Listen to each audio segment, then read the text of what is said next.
I want to take a moment as we transition into one of my favorite segments, Brothers and Sisters. Brothers and sisters! It allows me to get their perspective on topics that are important to all of us. Okay, listen. In light of Juneteenth, I thought it would be a good idea to bring in a perspective, one I refer to as a brother from another motherland. Listen, on this segment, I have Mbudaka.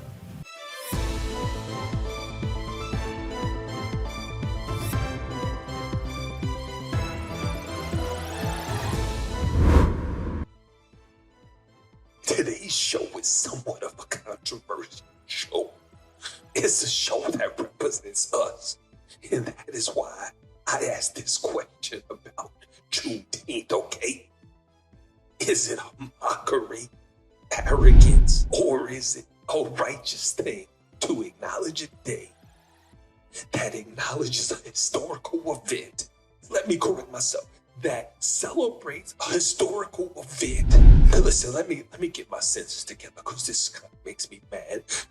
To celebrate an event that acknowledges an event that should have been celebrated 2 years earlier, but these people still want to work. Okay, come on. I mean, come on. Thanks for nothing, Joe. All right. And today we consecrate Juneteenth for what it ought to be, what it must be, a national holiday. As the Vice President noted, a holiday that will join the others of our national celebrations, our independence, our laborers who built this nation, our servicemen and women who served and died in its defense, and the first new national holiday since the creation of Martin Luther King holiday nearly 4 decades ago. We are looking to celebrate, let me get this straight, an event that acknowledges an event that should have been celebrated 2 years prior, but they wanted 2 years of free work. Come on. Thanks for nothing, Joe. Thanks for nothing, Joe. All right, come on. You gotta be kidding me. What do you mean, thanks for nothing, Joe? Joe Biden is the best president. I mean, all of the white presidents have been marvelous to you. You should be grateful. Even the black-white one was good and great for the black people. Many of us African Americans, we hold the position that this holiday is a mockery, okay? How can you say mockery? You know how many paid holidays we get in our country? I don't either. Don't throw the baby out with the bathwater. Hold on, did I hear you say you like Joe Biden? I know my country is rejecting the LGBTQ or LMNOPQRST, VWXYZ community. Joe Biden is the perfect representation for white love. Maybe. Oh, wait, hold on. Maybe I'm seeing it from the wrong perspective. Maybe there's nothing wrong with getting 2 years of free labor, Texas. Did I say thanks, Texas? Yes, you should be thanking Texas. They have every intention of freeing the black people. And you know, sometimes the merit gets stuck in the pipeline. And anyway, the people of Galveston, in Texas, they could use the extra work. Especially since the last white people set them free, okay? You think messaging is the same today like it was back then? They probably, today you just send a message, boom, boom, and the whole country. Back then, there probably was a poor pigeon and he had to fight through 20 other states and he was murdered somewhere in Georgia by an alley cat while he was trying to deliver the message. There you go.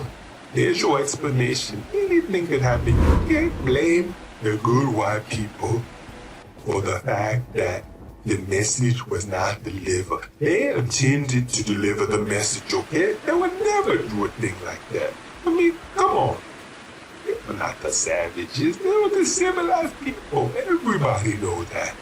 And this is why, when it comes to history, you have to just trust the white man. Like Joe Biden, when he said, if you don't vote for me, you ain't black. I was sold. I knew he was the one that would change my life. I thought he might have the power to turn me white. I mean, surely Dr. King did not march for this. Come on. Dr. King would be very disappointed in your march. What do you want? New shoes? Better crayons?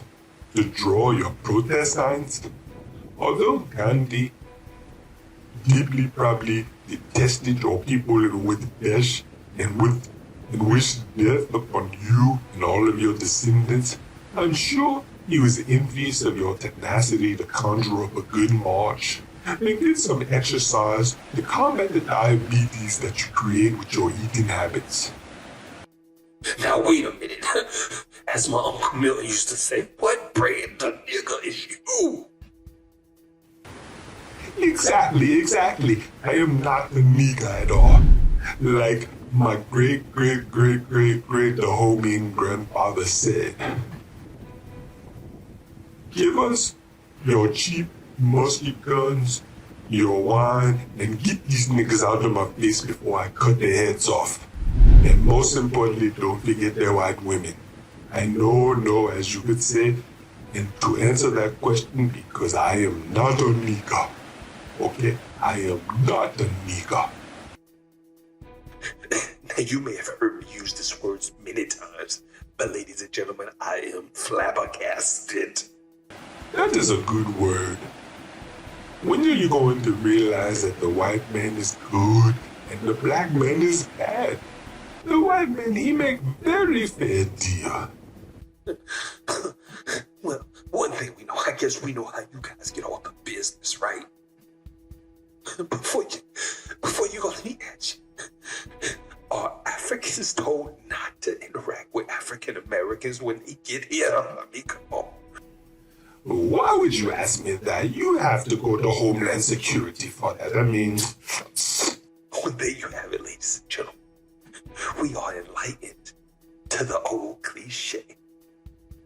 All skin folk ain't kinfolk. This is James Thomas, and I'm signing out.